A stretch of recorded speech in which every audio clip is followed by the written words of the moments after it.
I come from a country, Lebanon used to be the only majority Christian country in the Middle East. Most people don't know that. When they think of the Middle East, they think it's all Islamic countries. But Lebanon is the only majority Christian country in the Middle East. We were open-minded, we were fair. We prided ourselves on our multiculturalism. We welcomed everyone to our country, especially from the surrounding Arabic countries, because we wanted to share with them the westernization which we had created in the heart of the Middle East. Muslims used to send their children to come study in our universities because we had built the best universities in the Middle East. They graduated and worked in our economy. Because we had built the best economy in the Middle East, even though we did not have any oil. Lebanon was known as Paris of the Middle East, the banking capital of the Middle East. And as Christians, we focused on education. Education was very important to us. You know, we educated girls and boys, you know, no difference.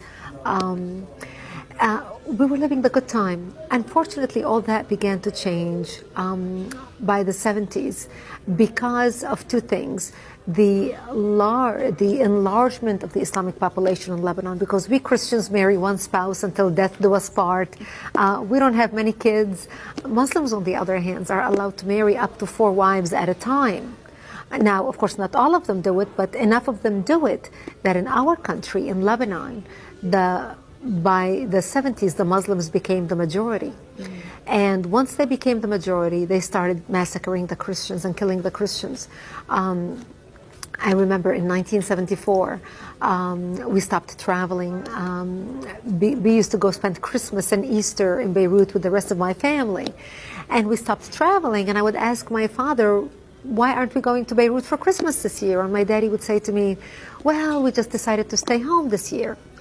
And you know, I couldn't understand why. And later I learned is because Muslims started setting up fly-by-night checkpoints, and they would stop Christian cars traveling. And when they would get people out of the car and look at their ID and find out that this is a Christian family traveling, because in Lebanon our religion is written on our national ID, on your driver's license, on your passport. So when they see that this is a Christian family traveling, they would get everyone out of the car and shoot them in cold blood. So we became prisoners to our homes and our cities and our communities. And that's the reason why we stopped going anywhere. By 1975, that's when the war broke out, the civil war. And the war broke out because Muslims walked into a church on a Sunday morning and began shooting at Christian worshipers, and injured hundreds and killed 4 people. And that's what started out the all-out war. And it was a very difficult time for the Christians, because as the Muslims organized and now supported by the oil money flowing out of Saudi Arabia and all the Muslim countries, they wanted to basically use Lebanon as a base from which to fight Israel, kill the Jews and drive them into the sea, using Lebanese democracy and Lebanese open-mindedness and tolerance to do exactly that. And that's really when my world turned upside down and it changed. Lebanon was so multi-faith and multicultural. So we had Druze, Muslims, Christians, Protestant. The majority were Christians. We were over almost 70% Christians when we got our independence in the 40s. But because of the way Muslims multiply, you know, with the multiple wives and multiple kids, in 30 years, they became the majority.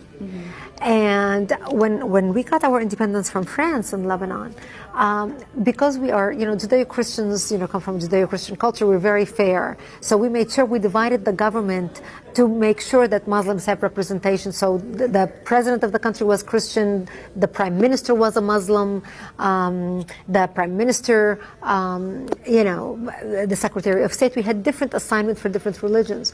But the Muslims became the majority. And once they became the majority, they were no longer tolerant of the people who took them in and accepted them and included them in the country.